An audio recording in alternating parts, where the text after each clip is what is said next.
In our Environment Day special series, we turn to one of the most defining questions of our times, the conflict between infrastructure development and environmental protection, and the role of Indian judiciary in maintaining that delicate balance. Every day we celebrate growth, new highways, expanding cities, rising investments, but rarely do we stop and ask what are we losing along the way. Because across India today, development is no longer just progress, it is a debate. In cities, the air is turning toxic. India today ranks among the most polluted countries in the world, with average PM 2.5 levels nearly 5 to 10 times above safe limits. Nearly every Indian, over 1.4 billion people, is exposed to unsafe air, and air pollution alone causes more than 2 million premature deaths every year. In rivers, pollution flows where life once did. Urban India generates billions of liters of wastewater every day, and a significant portion of it remains untreated. For farmers, the rains are no longer predictable, and for millions, extreme weather is no longer an exception but a routine. India's environmental crisis is not just about nature, it is about people, their health, their livelihoods, and their survival. A country blessed with forests, rivers, and biodiversity is also facing one of the deepest ecological stresses.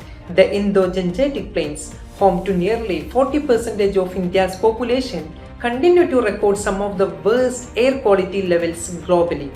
In 2025 alone, over 200 Indian cities exceeded safe pollution limits, and this is no longer confined to cities.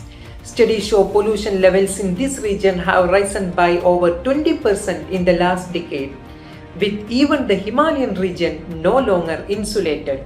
So the question becomes simple: can India grow without destroying what sustains it? As highways expand and cities stretch outward, pressure on land, water, and forests continue to rise. Every project brings opportunity but also a cost. And in this growing conflict, one institution has steadily stepped in, not to stop development but to question it: the judiciary. The Constitution of India did not originally speak directly about the environment, but through judicial interpretation it found its voice. Under Article 21, the right to life was expanded to include clean air, safe water, and a healthy environment. And it did not stop there. Article 48A placed a non-enforceable directive on the state to protect and improve the environment.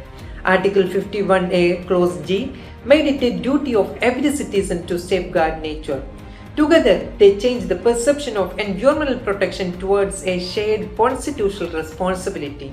In landmark cases like MC Mehta vs. Union of India, the court took firm action against industrial pollution. They protected rivers, regulated industries, and even safeguarded heritage like the Taj Mahal. The judiciary introduced powerful environmental principles. The polluter pays principle, that is, those who damage the environment must bear the cost. The precautionary principle, that is, that environmental harm must be prevented even before full scientific certainty. These principles shifted governance from reaction to responsibility. Over time, the courts went beyond pollution control. They began to recognize that nature has value in itself, an ecocentric approach where ecosystems matter not just for human use but for survival itself. One of the most defining turning points came with the T.N. Godavarman case. This case redefined what a forest is based on ecological reality, not just official records. It also introduced continuous judicial monitoring. And this becomes crucial when we look at the data. India's forest and tree cover today stands at around 25.17% of its geographical area. But experts warn, this increase often hides the degradation of dense natural forests, the ones that naturally sustain biodiversity. In cities, the conflict between development and ecology becomes most visible. Polluted air, encroachment wetlands, shrinking green spaces, and here, the judiciary has repeatedly drawn the line.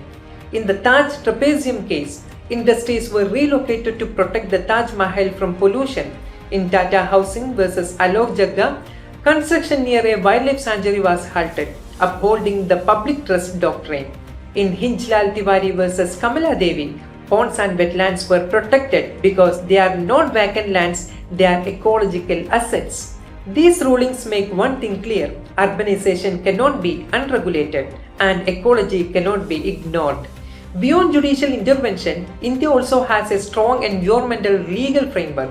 The Environment Protection Act 1986, the Water Act 1974, the Air Act 1981, the Forest Conservation Act 1980, the Wildlife Protection Act 1972, and the National Green Tribunal Act 2010. Together, they form the backbone of environmental governance. And now, the judiciary is going even further. In the M.K. Ranjit Singh vs. Union of India 2024, the Supreme Court recognized protection from the climate change as part of fundamental rights. This means climate change is no longer just an environmental concern, it is a constitutional one. But here is the reality.